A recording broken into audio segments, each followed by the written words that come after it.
আসসালামু আলাইকুম। রেশমি ফ্যাশন হাউজে সবাইকে স্বাগতম। আমি রেশমি। আজকে বাচ্চাদের ড্রেসে আমাদের হাতের কাজ চলছে।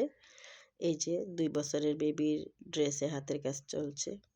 খুব নিখুঁতভাবে করতে হয় কাজগুলা। এই যে এই ফুলটা আমার খুব পছন্দের ফুল।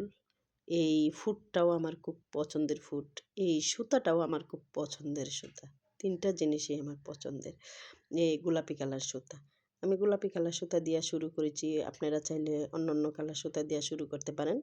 হলুদ আছে, বেগুনি আছে, লাল আছে, মিষ্টি কালার আছে। যার যেটা মনে চায় ওটা দিয়া শুরু করতে পারেন। আবার যদি আপনারা ইচ্ছা করেন যে আমি এক সাইডে গোলাপি দিব, আরেক সাইডে আমি হলুদ দিব, তাও দিতে পারেন। আবার যদি চিন্তা করেন না যে আমি একেকটা পাপড়িতে একেক কালার সুতা দিয়ে করব, তাও করতে পারেন। কিন্তু আমি এক কালার সুতা দিয়া পুরা ফুলটা করব। আমি ফুল একেকটা ফুল একেক কালার সুতা দিয়া করব। যেমন এই ফুলটা পুরাটা গোলাপি দিব, তারপরে আমি হলুদ দিব, মিষ্টি কালার দিব। হ্যাঁ? দিয়ে তারপরে আমি করব। আর একটা ফুল গোলাপি কালারের ভিতরে আমি ২ টা পাপড়ি সাদা দিব। দিয়ে আপনাদেরকে শুধু দেখানোর জন্য যে আপনি যদি এখানে ২ টা সাদা দেন, ২ টা গোলাপি দেন, ২ টা লাল দেন, তাও এভাবে দিতে পারবেন। কিন্তু আমি সাদাটা রাখবো না। সাদাটা আমার অফ হোয়াইট কালার জামাটার ভিতরে সাদাটা ফুটবে না। শুধু আপনাদেরকে দেখানোর জন্য আমি দিব, দিয়ে দেখাবো।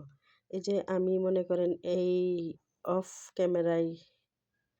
ক্যামেরায় করে আসছি যাতে আপনারা দেখতে পারেন, বুঝতে পারেন। কারণ অনেক লং ভিডিও হয়ে গেলে আপনারা দেখতে চান না এত বড় ভিডিও।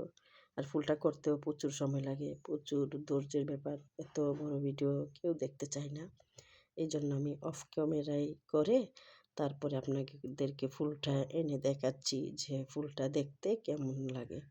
এই যে ফুলগুলা আমি দিচ্ছি, এই ফুলগুলা আপনার একবারে পাশাপাশি দিতে হবে।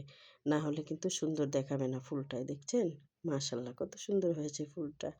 হুম, ভিডিওতে যেমন না দেখাচ্ছে সরাসরি আপনার অনেক, অনেক সুন্দর লাগে আরো। এই যে দেখেন আমি অফ ক্যামেরায় আপনাদেরকে করে এনে দেখালাম। এই যে আমি ২ টা সাদা ফুলের পাপড়ি দিয়েছি, গোলাপির সাথে সাদা, হ্যাঁ? এই যে আমার এই ফুলের মাঝখানে আমি হলুদ কালার দিয়েছি। এই যে গোলাপি হলুদ আমি দিয়েছি। এই যে এটাই আমার ফাইনাল লুক জামার। কুচকি আছে, আয়রন করা হয় নাই, ওয়াশ করা হয় নাই, এজন্য কুচকানো। আয়রন ওয়াশ করলে ঠিক হয়ে যাবে। ভিডিওটা আজকে এই পর্যন্তই। আল্লাহ হাফেজ।